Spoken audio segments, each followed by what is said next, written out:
Un jour, un homme vint à moi en me disant: «Il fait très froid aujourd'hui, n'aurais-tu pas un drap ou une couverture pour me réchauffer?» Je répondis: «Attends un instant, je vais d'abord prier à ce sujet.»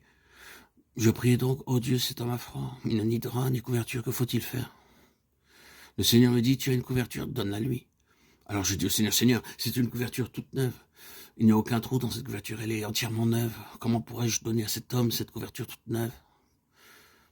Le Seigneur me répondit: «C'est ma couverture à moi, ce n'est pas la tienne.» Alors je la lui donnai, et cet homme s'en alla plein de joie. Je me mis à penser: et moi, comment je me couvrir cette nuit? Je vais devoir me coucher avec mes vêtements afin d'être gardé au chaud. Mais cette même nuit, en rentrant dans ma chambre après avoir fait du travail en plein air en ville, je trouvais sur mon lit un paquet volumineux, sans aucune mention d'expéditeur. Avec ces paroles, le Seigneur nous a parlé, nous demandant de nous envoyer ce paquet. De vous envoyer ce paquet. J'ouvris donc le paquet et je découvris une couverture de la même dimension, de la même couleur et tout aussi neuve que celle que j'avais donnée. Ainsi, le Seigneur commença à me parler jour après jour. Tout ce que je possède lui appartient, mon temps, mon argent, mon énergie, tout est à lui. Je ne m'appartiens pas à moi-même. Je vous le dis, au jour du jugement, les hommes rendront compte de toute parole vaine qu'ils auront proférée. Matthieu 12, 36. C'est ainsi que j'appris et que nous pouvons apprendre comment on peut être délivré de beaucoup de pertes inutiles en recherchant la volonté de Dieu. Avant de dépenser de l'argent, avant d'aller quelque part pour faire quoi que ce soit, nous recherchons la volonté de Dieu. Nous consultons le Seigneur pour découvrir son plan parfait.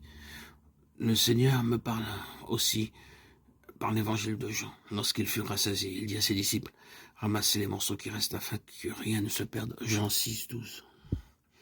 Après que le Seigneur Jésus-Christ eut rassasié la foule avec quelques pains et quelques poissons, il dit: ramassez les morceaux qui restent afin que rien ne se perde. Souvenez-vous qu'il s'agissait ici des fragments qui provenaient de ces quelques pains. Le pain d'orge dont il est ici question était la nourriture des pauvres. Ce n'est qu'en temps de famine qu'on utilise l'orge pour faire du pain. Les fragments qui restaient provenaient donc de ce pain d'orge qui n'a pas de goût. Cependant, le Seigneur dit que même les restes de ce pain d'orge ne devaient pas être laissés là par terre et être ainsi perdus. Il y avait là plus de 5000 personnes, et tandis qu'on leur distribuait le pain pour les nourrir, il y avait des morceaux qui tombaient à terre. Mais il ne fallait pas les perdre, et selon le commandement du Seigneur, selon son ordre, il fallut rassembler les morceaux qui restaient afin que rien ne soit perdu. Maintenant, la question suivante se pose: qu'a-t-on fait de ces restes? On ne pouvait pas les laisser là, sinon les oiseaux les auraient mangés. Ils furent donc rassemblés pour un but précis. Une foule importante était avec le Seigneur Jésus-Christ à ce moment-là. Ils étaient avec lui depuis 3 jours et 3 nuits. Beaucoup d'entre eux avaient dû quitter leur foyer ou leur travail pour le suivre et entendre son enseignement.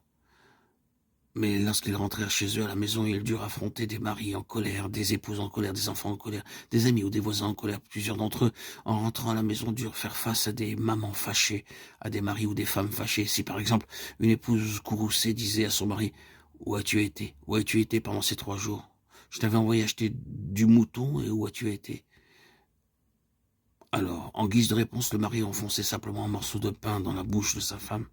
Et ce pain avait un goût si délicieux, car bien que provenant d'un pain d'orge, il avait été béni par le Seigneur Jésus-Christ et avait obtenu alors un goût très agréable. Ainsi, de cette manière, rien ne fut gaspillé. Notre corps est le temple du Seigneur Jésus, et de même notre argent et notre énergie lui appartiennent. Le Seigneur veut que dans tout ce que nous avons et dans tout ce que nous faisons, nous portions beaucoup de fruits pour lui. C'est pour cette raison et dans ce but que nous devons apprendre à discerner, à découvrir le secret de la connaissance de la volonté de Dieu pour chaque jour et pour chaque détail.